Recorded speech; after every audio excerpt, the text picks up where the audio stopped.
বেপর্দা মহিলার কবরের আযাব। ইমাম আবু বকর বিন আবেদ্দেনিয়া কবরের আযাব সম্পর্কে একটি ঘটনা বর্ণনা করেছেন। এই ঘটনাটি গিলগিট নামক অঞ্চলের। এক ব্যক্তি কবরের পাশ দিয়ে যাচ্ছিল। লোকটি শুনতে পেল যে কবরের ভিতর থেকে আওয়াজ আসছে, আমাকে বের করো, আমি জীবিত। কয়েকবার এই আওয়াজ শোনার পরে লোকটি মনে করলো এটা তার শোনার ভুল হতে পারে, কিন্তু যখন আরো কয়েকবার এই আওয়াজটাই শুনতে পেল, তারপরে সে ভাবলো এটা সত্যিই কবর থেকেই আসছে আওয়াজটা। লোকটি পাশের গ্রামে গিয়ে মানুষদের বলল যে ওই কবরস্থানের পাশ দিয়ে যাওয়ার সময় আমি কয়েকবার কবর থেকে কারো ডাক শুনতে পেলাম। কে যেন কবর থেকে বলছে, আমাকে কবর থেকে বের করো, আমি জীবিত।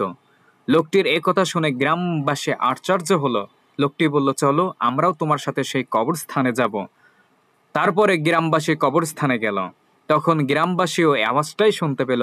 সবাই এক কথার উপর বিশ্বাস হলো যে আওয়াজটা কবরের ভিতর থেকেই আসছে।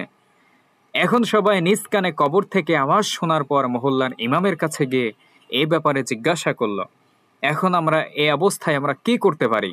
ইমাম সাহেব সবকিছু শোনার পর একটু ভেবে বললেন, যদি এ কথা আপনাদের দৃঢ়ভাবে বিশ্বাস হয় লোকটি জিন্দা, তাহলে কবর খুঁড়ে দেখতে পারেন।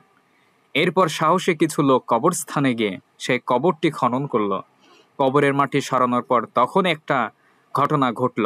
তারা দেখলো কবরের ভিতর একজন মহিলা উলঙ্গ অবস্থায় বসে আছে, আর তার কাফন পচে গেছে। মহিলা বলছে, জলদি আমাকে একটা কাফন দাও, জলদি আমাকে একটা কাপড় দাও। কবরের ভিতর কাপড় দেওয়ার পর মহিলা পড়ল। মহিলার মাথায় কাপড় দিয়ে সেই কবর থেকে দূরত্ব বের আসলো। তারপর দৌড়ে সে নিজের এক কক্ষে প্রবেশ করলো। পিছনে পিছনে কয়েকজন লোকও পৌঁছালো। লোকজন এসে দেখলো কক্ষের দরজা বন্ধ।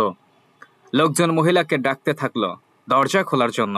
মহিলা জবাব দিল, দরজা খুলবো, কিন্তু যারা ভিতর আসবে তারা কি আমার চেহারা দেখে ঠিক থাকতে পারবে? কেননা এখন যে আমার অবস্থা তা দেখে সহ্য করার মতো মানুষের পক্ষে সম্ভব না। সুতরাং সাহসী লোক যদি থাকো, তাহলে তারা যেন আমার এই কক্ষে প্রবেশ করে। মহিলার এই কথা শুনে সবাই ভয় পেয়ে গেল। কয়েকজন লোক খুবই সাহসী ছিল, তারা বলল, তুমি দরজা খোলো, আমরা ভিতরে আসব। মহিলা দরজা খুলে দিল। লোকজন ভিতরে প্রবেশ করলো। ভিতরে মহিলা চাদর দিয়ে আবৃত হয়ে ঢেকে আছে। লোকজন ভিতরে প্রবেশ করার পর মহিলা প্রথমে নিজের মাথার চাদর সরিয়ে ফেলল। লোকজন মহিলার মাথায় কোনো চুল দেখতে পেল না, আর মাথার কোনো গোস্তও ছিল না, শুধু হাড্ডি। লোকজন মহিলাকে জিজ্ঞাসা করলো, তোমার মাথার চুল কোথায়? মহিলা জবাব দিল, জিন্দা অবস্থায় আমি যখন ঘর থেকে বের হতাম তখন আমার মাথায় কোনো কাপড় থাকতো না, লম্বা লম্বা চুল, পর পুরুষকে দেখিয়ে বেড়াতাম। মৃত্যুর পর যখন আমাকে কবরে রাখা হলো, তখন ফেরেশতারা প্রথমে আমার চুলগুলো একটি একটি করে টেনে তুলে ফেললো।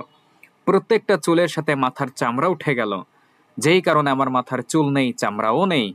অতঃপর মহিলা তার চেহারা থেকে চাদর সরালো।